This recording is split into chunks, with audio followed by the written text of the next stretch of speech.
kang magbabayad ng sobrang maaga.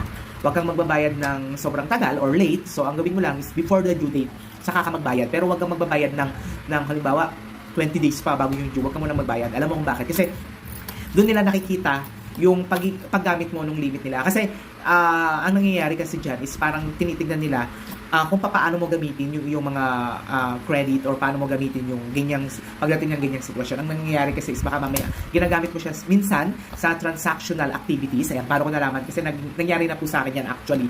And sabi nakalagay too early payment and late payment, i-avoid natin yun. So ang gawin mo lang is before the due, magbayad ka na para mas okay siya. Kasi ang nangyayari kasi sa iba, kaya inaagahan nila yung payment, ang nangyayari is naghahangad sila na ma-opera na agad sila ng malaki after nun. Halimbawa, meron silang 2,000, then after 10 days pa lang binayaran nila. Akala nila, yes, meron namang pagkakataon na ganun, pero madalas hindi po. So pag binayaran nila, magiging 4,000 yung offer yon.